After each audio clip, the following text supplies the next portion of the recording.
여러분, 잠깐만요. 영상 시작하기 전에 꼭 물어보고 싶은 게 있어요.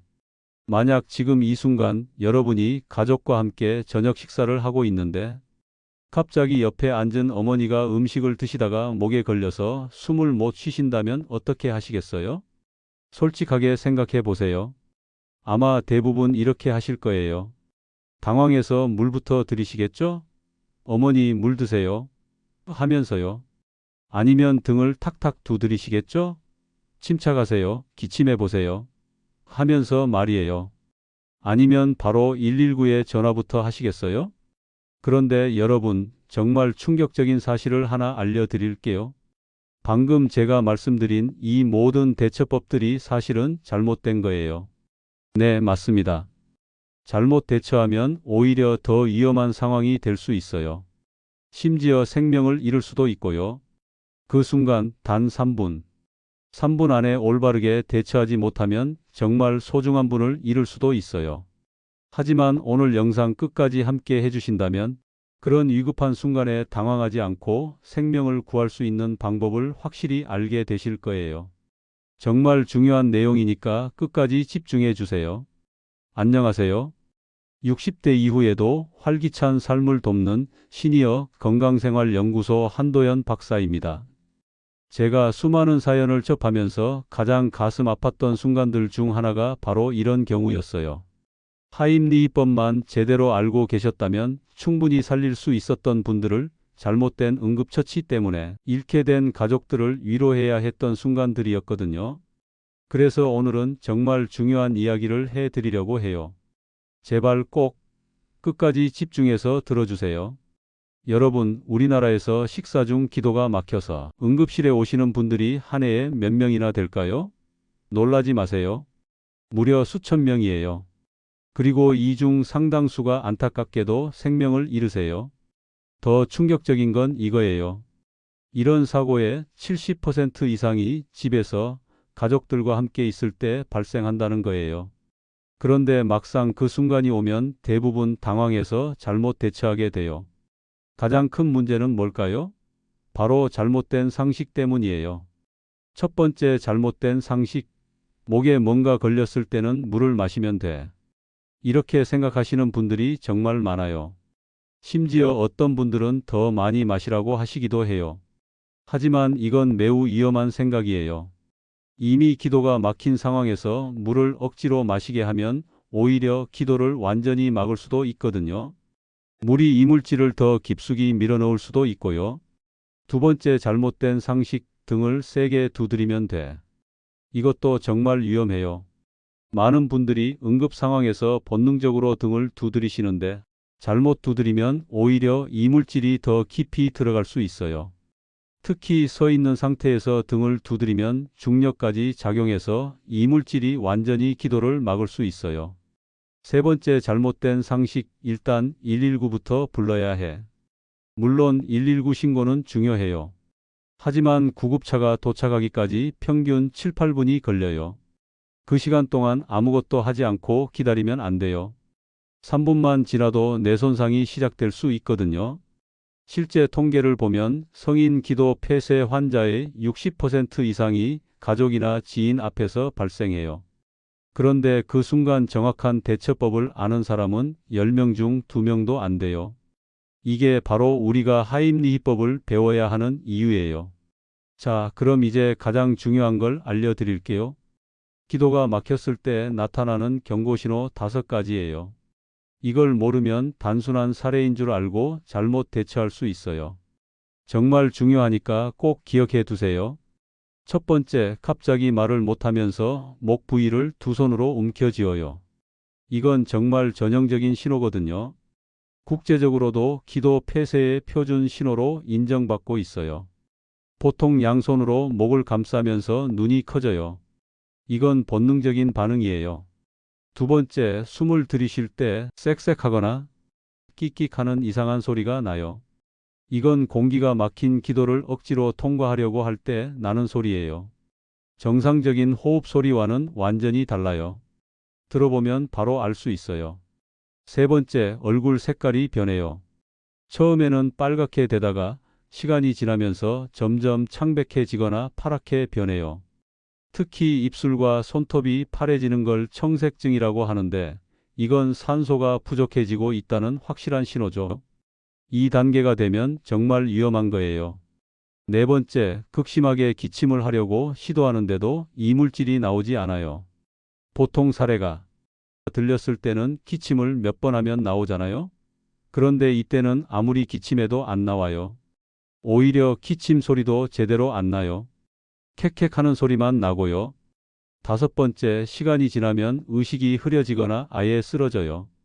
이건 뇌에 산소가 안 가고 있다는 뜻이에요. 눈동자가 흔들리거나 몸이 축 늘어지기 시작하면 정말 위험한 상황이에요. 여러분, 이 다섯 가지 신호 중에서 특히 첫 번째와 두 번째만 확인되어도 이건 단순한 사례가 아니에요. 생명을 위협하는 응급 상황이라고 생각하셔야 해요. 망설이지 마시고 바로 행동에 옮기셔야 해요. 그리고 한 가지 더 알아두실 것은 기도가 부분적으로 막힌 경우와 완전히 막힌 경우를 구분하는 방법이에요. 환자가 아직 말을 할 수 있거나 기침 소리를 낼 수 있으면 부분 폐쇄, 아예 소리를 못 내면 완전 폐쇄예요. 자, 이제 가장 중요한 부분이에요. 실제 대처법을 단계별로 알려드릴게요. 꼭 순서대로 해야 해요. 절대 순서를 바꾸면 안 돼요. 1단계 상황 파악 및 기침 유도하기. 가장 먼저 해야 할 일은 상황을 정확히 파악하는 거예요. 환자에게 괜찮으세요? 숨 쉴 수 있어요? 하고 물어보세요. 만약 환자가 아직 말을 할 수 있거나 고개를 끄덕일 수 있다면 이건 기도가 완전히 막힌 게 아니에요. 부분적으로 막힌 거죠. 이때는 절대 물을 주면 안 되고 등도 두드리면 안 돼요. 대신 이렇게 말해 주세요. 크게 기침해 보세요. 최대한 세게. 환자가 앞으로 몸을 숙이고 기침하도록 도와주세요. 스스로 기침할 수 있으면 기침하도록 도와주는 게 최선이에요. 하지만 여기서 중요한 건 시간을 너무 오래 끌면 안 된다는 거예요. 30초 정도 기침해도 나오지 않으면 바로 다음 단계로 넘어가야 해요. 2단계 하임리히법 시행. 하지만 환자가 말도 못하고 소리도 못 내고 숨도 못 쉰다면 이때는 바로 하임리히법을 해야 해요. 이게 진짜 생명을 구하는 방법이거든요. 어떻게 하는지 자세히 알려드릴게요. 먼저 환자에게 지금 하임리히법을 시행하겠습니다 라고 말씀드리세요. 의식이 있으시면 들으실 거예요. 환자 뒤쪽에 서세요. 환자가 앉아 계시면 의자 뒤에서, 서 계시면 바로 뒤에서요. 그리고 환자의 허리를 두 팔로 감싸 안아요. 이때 가장 중요한 건 주먹의 위치예요.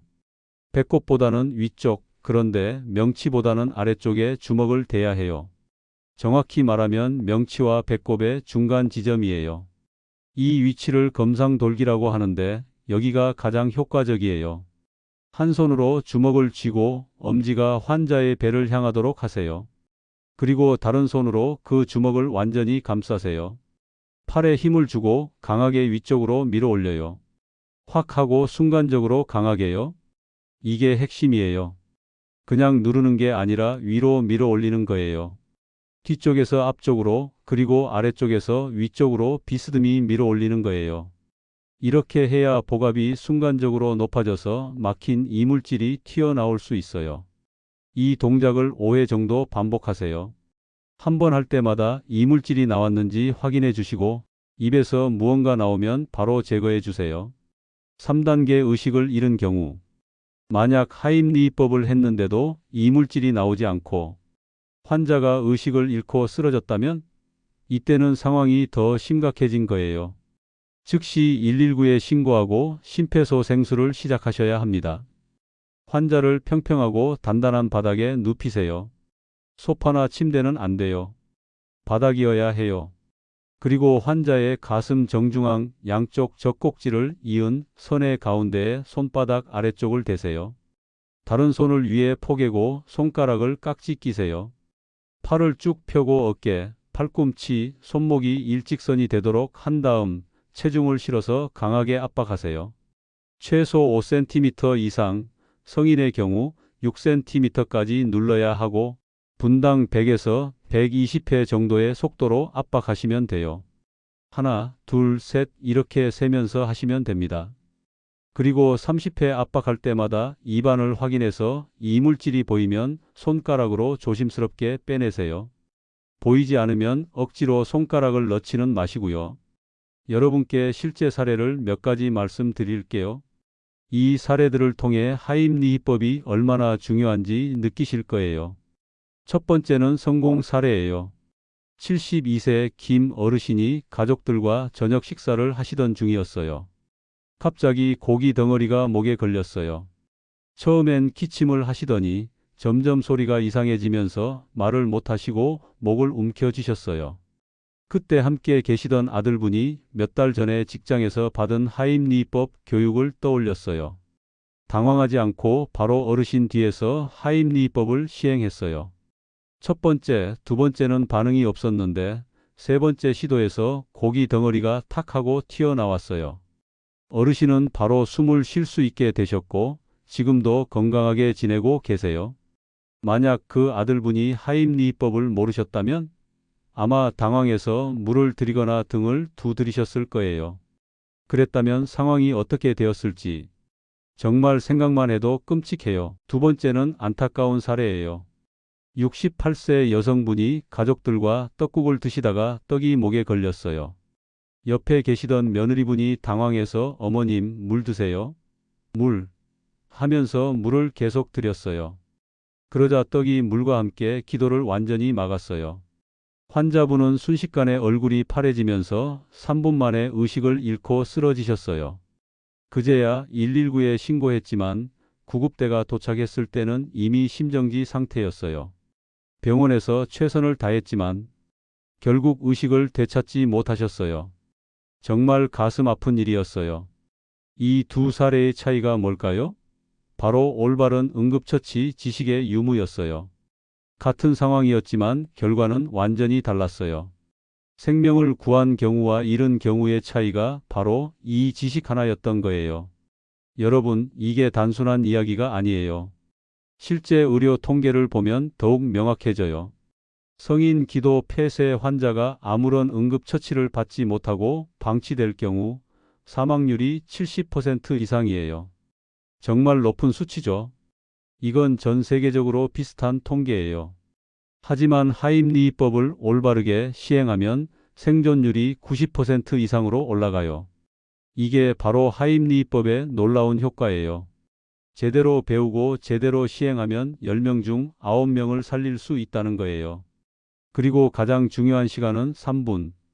뇌는 3분 이상 산소 공급이 중단되면 돌이킬 수 없는 손상이 시작돼요. 4분이 지나면 뇌세포가 죽기 시작하고 5분이 지나면 뇌사 위험이 급격히 높아져요. 정말 시간과의 싸움이에요.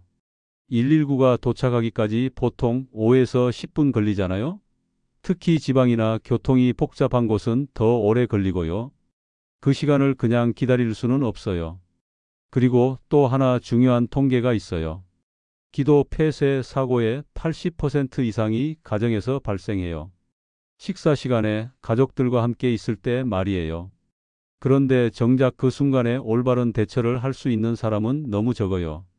그래서 하임리히법이 이렇게 중요한 거예요. 이건 선택이 아니라 필수입니다. 모든 성인이 반드시 알아야 하는 생존 기술이라고 생각해요. 자, 그런데 여러분 꼭 알아두셔야 할 중요한 주의사항들이 있어요. 첫 번째, 소아나 임산부에게는 복부 압박을 하면 안 돼요. 대신 가슴 중앙을 압박하는 방법을 써야 해요. 아이들은 복부 장기가 약해서 다칠 수 있고 임산부는 태아에게 해를 줄 수 있거든요. 두 번째, 고령자분들에게 하실 때는 힘 조절을 잘 하셔야 해요. 너무 강하게 하면 갈비뼈가 부러질 수 있어요. 물론 생명이 더 중요하지만 적절한 힘으로 하는 게 좋죠. 세 번째, 하임리히법으로 이물질이 나왔더라도 반드시 병원에 가셔야 해요. 기도에 상처가 생겼을 수도 있고 이물질 조각이 남아있을 수도 있거든요. 그리고 하임리히법 자체가 복부에 강한 압력을 가하는 거라서 내부 장기에 손상이 있을 수도 있어요. 네 번째, 모든 사람에게 똑같이 적용되는 건 아니에요. 개인차가 있어요. 특히 척추에 문제가 있으시거나 복부 수술을 받으신 분들은 더욱 조심해야 해요. 그래서 정확한 교육을 받으시는 걸 권해드려요. 대안적 십자사나 소방서에서 정기적으로 CPR과 하임리법 교육을 하니까 꼭 참여해 보세요. 다섯 번째, 이 모든 응급처치는 병원 도착 전까지 시간을 버는 것일 뿐이에요. 전문 의료진의 치료가 반드시 필요합니다. 하임리법이 성공했다고 해서 병원에 안 가시면 절대 안 돼요. 마지막으로 만약 여러분이 직접 목에 뭔가 걸렸을 때는 어떻게 해야 할까요? 혼자 있을 때 말이에요. 의자 등받이나 테이블 모서리 같은 단단한 곳에 배를 대고 강하게 밀어 넣으시면 돼요. 이것도 연습해 두시면 좋겠어요. 그리고 여러분께 하나 더 꿀팁을 드릴게요. 집에서 미리 준비해 두실 수 있는 게 있어요. 바로 응급 상황 대비 메모예요. 냉장고나 식탁 옆에 작은 메모지를 붙여두세요.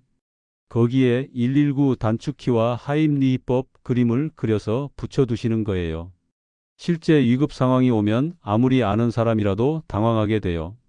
그때 눈에 보이는 곳에 그림이나 메모가 있으면 정말 큰 도움이 돼요. 특히 어르신들이 계신 가정에서는 더욱 중요해요. 그리고 가족끼리 한 번쯤은 연습해 보세요. 실제로 해보지 않으면 막상 그 순간에 못해요. 서로 번갈아 가면서 자세만이라도 연습해 보시면 좋겠어요. 아, 그리고 핸드폰에도 응급처치 앱을 하나 깔아두세요. 대안적 십자사에서 만든 앱이 있어요. 오프라인에서도 볼 수 있어서 정말 유용해요. 또 하나, 식사할 때 주의사항들도 알려드릴게요. 특히 어르신들은 음식을 천천히 드시고 너무 큰 덩어리로 드시지 마세요. 그리고 식사 중에는 대화를 너무 크게 웃으면서 하지 마시고요. 이런 작은 주의사항들만 지켜도 사고 위험을 많이 줄일 수 있어요. 자, 이제 오늘 내용을 요약해 볼게요. 오늘 꼭 기억하셔야 할 것들이에요. 기도 폐쇄의 경고신호 5가지. 말을 못함, 이상한 호흡음, 얼굴색 변화, 기침에도 안 나옴, 의식 잃음. 대처법 3단계. 먼저 기침 유도 안 되면 하임리법, 의식 잃으면 CPR과 119 신고. 특히 하임리법의 핵심은 환자 뒤에서 명치와 배꼽 사이를 위로 강하게 밀어 올리는 거예요. 그리고 가장 중요한 건 3분이라는 골든타임. 잘못된 대처 3가지는 절대 하지 마세요. 물 마시게 하기, 등 두드리기, 그냥 기다리기. 여러분, 이 지식 하나가 정말 소중한 분의 생명을 구할 수 있어요. 제발 꼭 가족들과도 공유해 주세요. 그리고 기회가 되시면 대안적 십자사나 소방서에서 하는 정식 교육도 꼭 받아보세요. 오늘 영상이 도움이 되셨다면 구독 버튼과 좋아요 버튼, 그리고 알림 설정까지 꾹 눌러주세요. 여러분의 작은 행동이 누군가의 소중한 생명을 구할 수 있어요. 그리고 댓글로 여러분의 경험이나 궁금한 점들도 남겨주세요. 다음 영상에서는 또 다른 중요한 건강 정보로 찾아뵐게요. 오늘도 건강하세요. 감사합니다.